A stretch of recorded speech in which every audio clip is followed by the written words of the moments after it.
Hello, I am Aliff Iqmal, and in this video I'll be doing a summary on a research paper titled Modern Human Changes in Regulatory Regions Implicated in Cortical Development. Let's start on the first part, which is the intro and background research. The study done by these researchers involved the use of genomics to study genetic basis of modern human-specific traits compared to our closest relatives, the Neanderthals and Denisovans. Specifically, the period of growth and maturation of the brain, which is used to identify the head shape of modern humans. Genomic analysis of Neanderthal/Denisovan genomes have identified missense changes affecting proteins involved in neural progenitor cells which are crucial for neuron generation in humans. Focus is put towards a set of genes controlled by regulatory regions that harbor modern human lineage genetic changes that are active at early stages of cortical development. Next, we'll focus on methodology, which involves 4 primary steps. The first step, data processing, involves the integration and processing of data using IPython, as well as obtaining publicly available data for small nucleotide changes in modern human lineages and Neanderthal-Denisovan changes. A catalog of SNCs that appeared in modern human lineage after the split from Neanderthal/Denisovan lineages was obtained via high-coverage analysis of genotypes from 2 Neanderthal and 1 Denisovan. Final integrated dataset covered regulatory regions active at early stages of human prenatal cortical development and linked to 212 genes. Enhancer promoter linkage analysis is possible by use of public data based on transposer accessible chromatin coupled to sequencing and integrated if chromatin capture via high-speed data from 15 to 17 post-conception weeks after developing human cortex.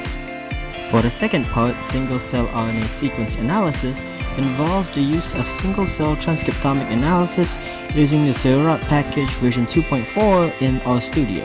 Next, a principal component analysis was conducted on high-variable gene. Significance was determined by a Jack-Straw analysis. Data was represented in 2 dimensions using T-distributed stochastic neighbor embedding, which resulted in 12 clusters plotted using T-SNE plot function.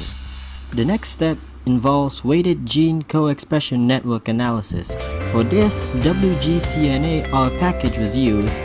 For each cluster of progenitor cells, log transform values of gene expression data were used as input for weighted gene co-expression network analysis.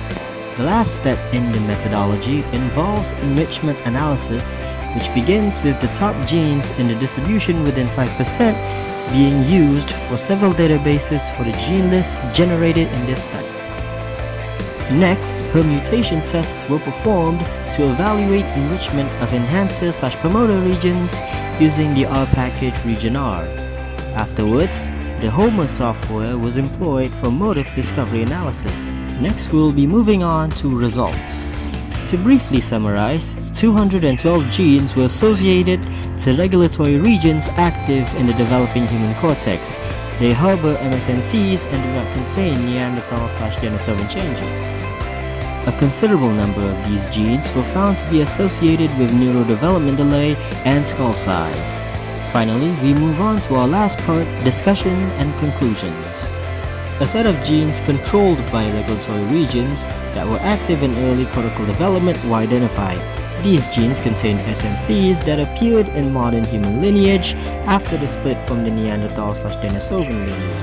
Regulatory regions that were reported had overlap with putative modern human positively selected regions that control a set of genes which relate to chromatin regulation and their set D1A/HMT complex. These include promoting either self-maintenance or differentiation depending on the stage of progenitor differentiation. The depletion of components of the set D1A complex impairs the proliferative capacity of progenitor cells. The dysfunction of chromatin regulators is among the most salient features behind causative mutations in neurodevelopmental disorder. The paper concludes with the researchers reaffirming that modern human evolutionary changes affecting chromatin regulators as well as the examination of neurological disorders can be valuable in understanding modern human-specific brain ontogenetic trajectory. That's all from me. Thank you for watching.